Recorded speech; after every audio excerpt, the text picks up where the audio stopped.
परीक्षित से कहते हैं, राजन, जो व्यक्ति जैसा कर्म करता है उसको वैसा ही फल मिलता है। नरकों का वर्णन सुनाते हैं। बोले, राजन, 7 प्रकार के नरक हैं। ताम्रश, अंधताम्रश, रौरव, महारौरव, कुंभीपाक, कालसूत्र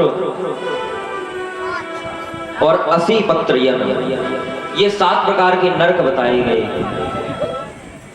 जो झूठी गवाही देता है, दूसरों को धोखा देता है, वो ताम्रस नरक में जाता है। जो व्यक्ति पराये धन को हड़पता है, वो अंध ताम्रस नरक में जाता है। जो व्यक्ति दूसरों से ईर्ष्या करता है, द्वेष करता है, वो रौरव नाम के नरक में जाता है। जो किसी की हिंसा करता है, वो कुंभीपाक नामक नरक में जाता है। परीक्षित जी प्रश्न करते हैं, गुरुदेव, ये कुंभीपाक नरक क्या है? श्री सुखदेव जी महाराज कहते हैं, राजन, कुंभीपाक नरक में एक बड़ी सी भट्टी है। उस भट्टी के ऊपर एक कढ़ाई चढ़ी हुई है। उस कढ़ाई में हजारों मन तेल पड़ा हुआ है।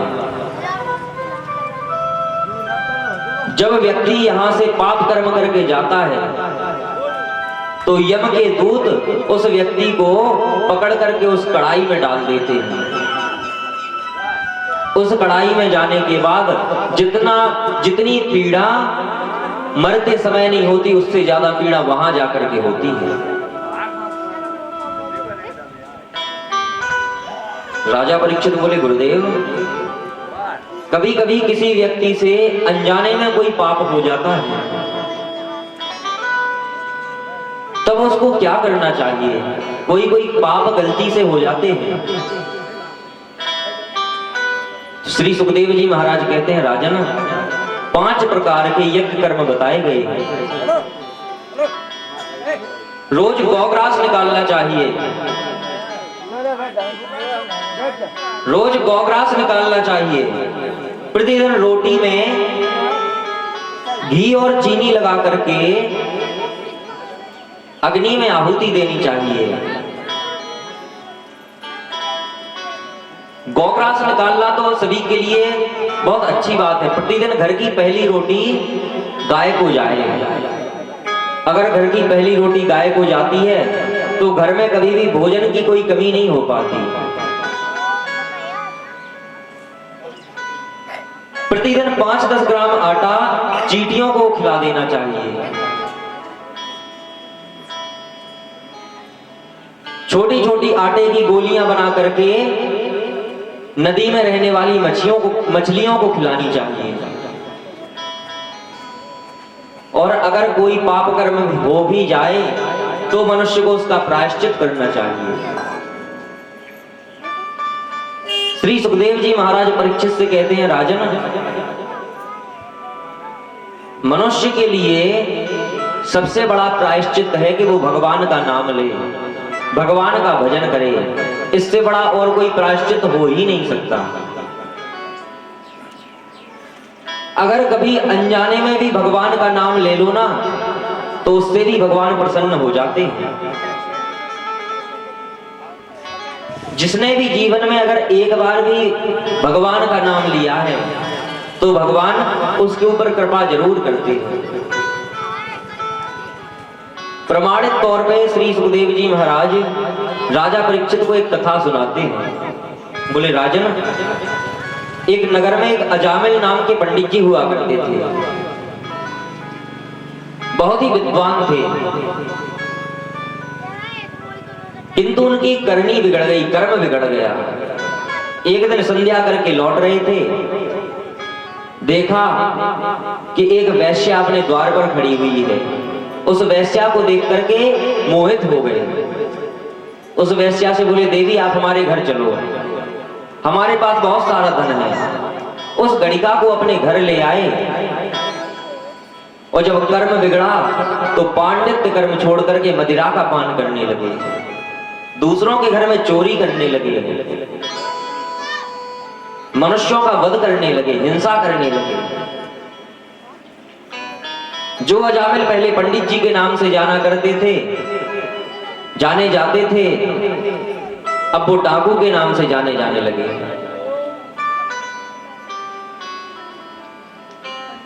हाथ में नंगी तलवार लेते हैं और जहां से भी निकल जाएं, लोग अपने गेट बंद कर लिया करते हैं, पट बंद कर लिया करते हैं।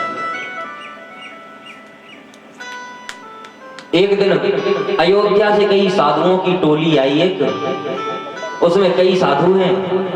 साधु जैसे ही अजामिल के गांव में पहुंचे तो किसी व्यक्ति से कहा, भैया कोई भगवान का ऐसा भक्त है आपके गांव में जो हमें रात्रि में विश्राम करवा दे और भोजन का प्रतिबंध कर दे, भोजन का प्रबंध कर दे और रात्रि में विश्राम भी उसी के यहाँ हो जाएगा। तो कुछ लोग होते हैं जो साधुओं से थोड़ा सा आनंद लेते हैं, मजाक करते हैं। बोले जाओ, जाकर के आगे भक्त अजामिल का मकान मिलेगा, अजामिल का घर बना हुआ है, वो भगवान के बड़े भक्त हैं, उन्हीं के यहाँ तुम्हें आज विश्राम मिल जाएगा। साधु तो बेचारे सीधे साधे। साधुओं ने मन में विचार किया कि सच में अजामिल कोई बड़ा भक्त है। द्वार पर पहुंचे, द्वारे की कुंजी खटखटाई, भीतर से वो कड़िका निकली, उससे बोले, देवी क्या ये भक्त अजामिल का घर है?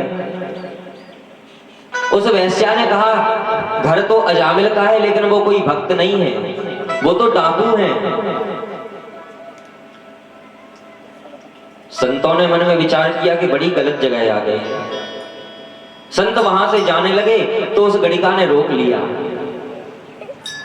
महाराज आज द्वार तक आए हो तो खाली हाथ नहीं जाओगे, आप यहाँ रात्रि विश्राम करने के लिए आए हो, भोजन पाने के लिए आए हो, मैं तो अपने हाथों से आपको भोजन बना के दे नहीं सकती, आप हमसे थोड़ा सा अन्न ले लो, हमारे घर के बाहर भोजन बना लो, वहीं भोजन पा लेना, यहीं रात्रि में विश्राम कर लो। संतों ने अन्न लिया, अपने हाथों से भोजन बनाए, भोजन किए, और जैसे ही रात्रि हुई तो अजामिल आ गया, हाथ में तलवार लिए है। लोग जैसे ही देखते अजामिल आ गया, सब अपने अपने घरों में छुप गए। संतों ने देखा अजामिल आ रहा है, और जैसे ही उसने संतों को देखा, अरे बाबा कहां से आए हो, कौन हो, यहां रुकने की अनुमति किसने दे दी? तुम्हें पता नहीं मैं एक डाकू हूं, भागो यहां से। भीतर से वो गड़िका निकल करके आई। गड़िका ने अजामिल को समझाया, स्वामी अरे अयोध्या से संत आए हैं, वृंदावन की यात्रा कर रहे हैं, रात्रि का समय है, रात्रि यहीं व्यतीत करेंगे, प्रातः काल उठते ही यहां से चले जाएंगे, रात्रि में इन्हें यहीं रुक जाने दो। अपनी पत्नी की बात सुनी तो संतों को रुकने का आदेश कर दिया। अब संत भोजन पा रहे हैं और आपस में चर्चा कर रहे हैं। एक संत दूसरे से कहते हैं, बोले संत जी ये अजामिल है, अब हमने अजामिल का अन्न खाया है तो अजामिल को अब सुधारना भी होगा, कुछ तो हम ऐसा करके जाएंगे जो इसकी करनी बिगड़ गई है वो बन जाए। प्रातः काल हुआ, संत जाने लगे, भीतर से अजामिल निकला। संतों ने अजामिल से कहा, अजामिल अब हम जा रहे हैं, हमने रात्रि में तुम्हारे यहाँ विश्राम किया, भोजन किया, और संत जहां भी भोजन करते हैं उनको दक्षिणा देनी पड़ती है, अब तुम हमें दक्षिणा दो। अजामिल बोला, महाराज ये मानो कि रात्रि में तुम्हारा ये कमंडल नहीं छुड़ा लिया हमने, अगर ये छीन लेते हम फिर क्या करते? ये सोचो कि आप यहां से जा रहे हो, वही बहुत बड़ी बात है। संतों ने बड़ा समझाया, अजामिल हमें तुमसे कोई पैसे नहीं चाहिए, केवल एक वचन दे दो, तुम्हारी पत्नी के कोई पुत्र होने वाला है, तुम उसका नाम नारायण रख देना। अजामिल बोला, ठीक है नारायण नाम रख देंगे, वचन दे दिया। संत वृंदावन की यात्रा के लिए चले गए। यहाँ अजामिल की पत्नी के जब पुत्र हुआ तो अजामिल ने उसका नाम नारायण रख दिया। इस पुत्र से बड़ा प्रेम करता है। कहीं से भी आए तो तुरंत नारायण को आवाज लगाता, अरे नारायण कहाँ हो, नारायण यहाँ आओ। अब संतों का मतलब ये था कि नारायण नाम रखेगा तो पुत्र के बहाने 2-4 बार भगवान का नाम तो कम से कम लेगा। अजामिल बूढ़ा हुआ, बीमार हो गया। एक दिन बिस्तर पर लेटा हुआ था, यम के दूत लेने के लिए आ गए। जैसे ही यम पास फेंका, पीड़ा हुई तो चिल्लाने लगा, पुत्र नारायण बचाओ, पुत्र नारायण बचाओ। और जैसे ही नारायण को बचाने के लिए आवाज लगाई तो भगवान के पार्षद वहां आ गए। पार्षदों ने यमदूतों से कहा, ये भगवान का भक्त है, इसे तुम नहीं ले जा सकते, इसे तो हम लेने के लिए आए हैं।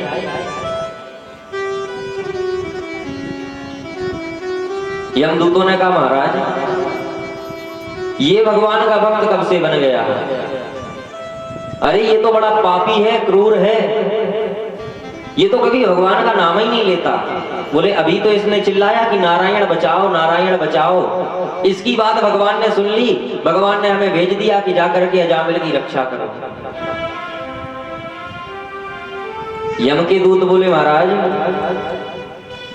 ये उन नारायण को नहीं बुला रहा था, ये तो अपने पुत्र नारायण को बुला रहा था।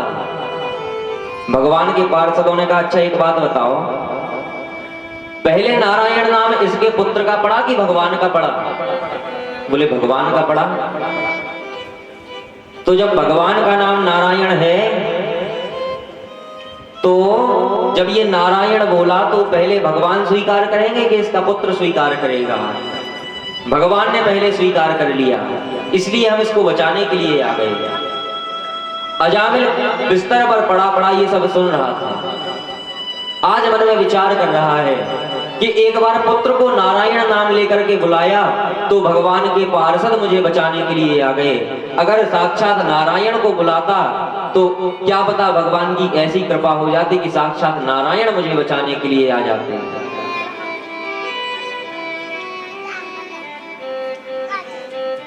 भगवान के पार्षदों ने यम के दूतों को वहां से भगा दिया।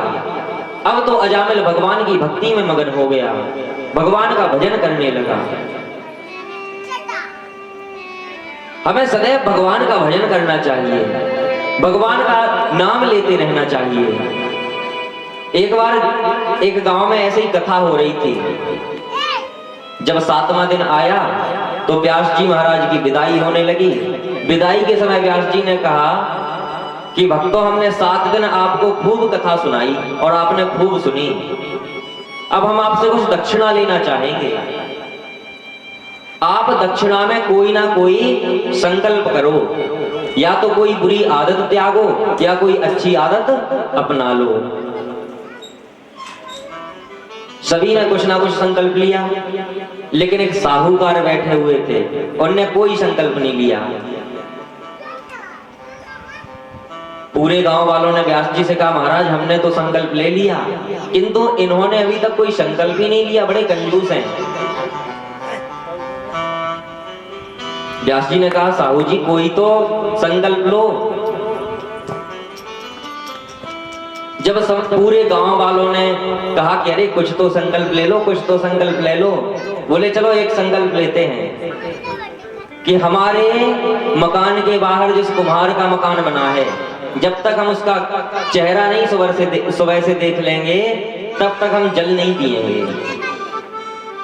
महाराज ये भी कोई संकल्प लेने वाली बात है? व्यास जी ने कहा चलो कम से कम हमारी इज्जत तो रख ली, कुछ ना कुछ संकल्प लिया तो। लेकिन अब संकल्प ले लिया तो बिल्कुल अटल संकल्प है, जब तक चेहरा नहीं देख लेता तब तक पानी नहीं पीता। सुबह से उठते ही सबसे पहले कुम्हार के द्वारे पर जाके खड़ा हो जाता, कुम्हार का चेहरा देखता, फिर पानी पीता। एक दिन साहू जी फंस गए एक रिश्तेदारी में, वहां रात हो गई। रात में रिश्तेदारों ने रोक लिया। प्रातः काल उठे, जाने के लिए तैयार हुए। घर थोड़ा सा दूर था, पहुंचते पहुंचते थोड़े से लेट हो गए।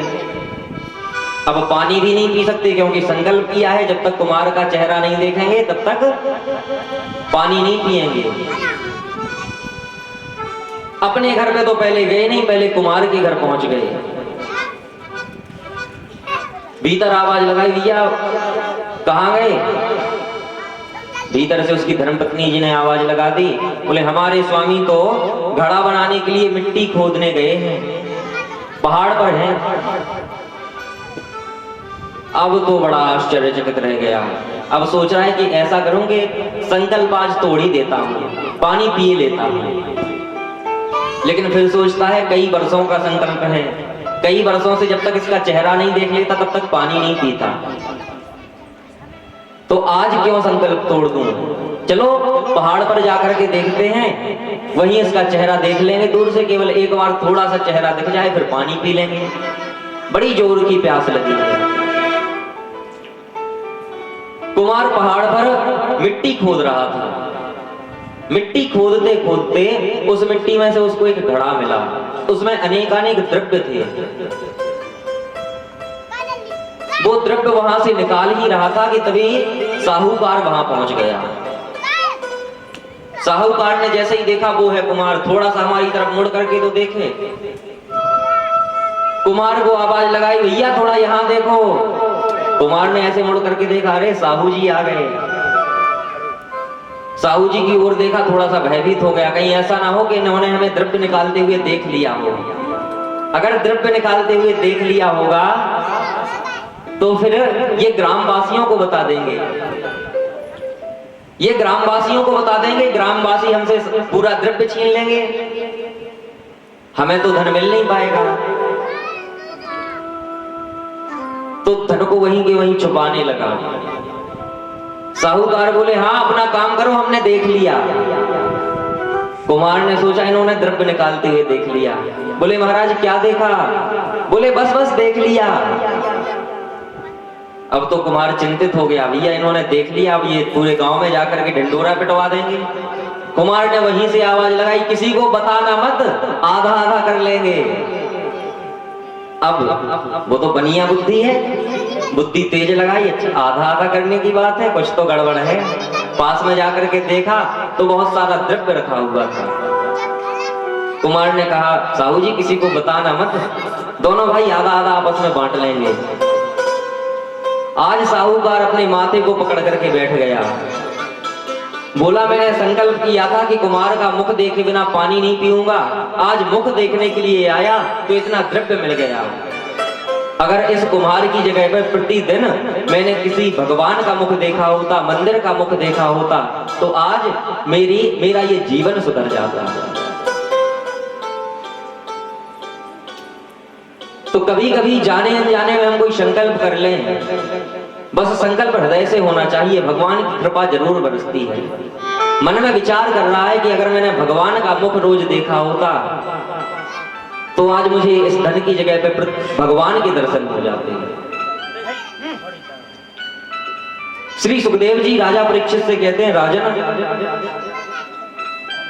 भगवान तो केवल भाव के भूखे हैं कि भाव का भूखा हूं मैं, भाव ही एक सार है, और भाव से जो भजता मुझे तो भव से बेड़ा पार है। केवल भाव से भज करके देखो, अगर तुम्हारा जीवन ना सुधार दूं तो फिर कहना। हमें जब जब समय मिले हमें भगवान का भजन करना चाहिए। राजा परीक्षित श्री सुखदेव जी महाराज के चरणों में गिर गए। गुरुदेव आपने बड़ी कृपा करी, जो आप मुझे भगवान की ऐसी अनेकानेक कथाएं सुना रहे हो। मैं तो धन्य हो गया जो आप जैसा गुरु मुझे मिला।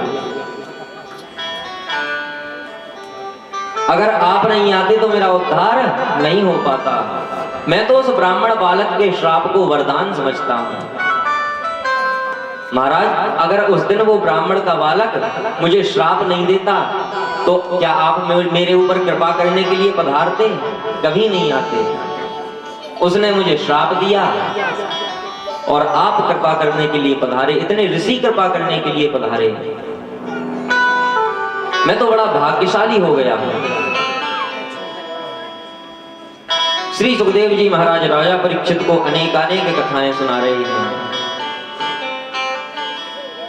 आइए आज की कथा को भगवान का नाम लेकर के यहीं विश्राम देते हैं।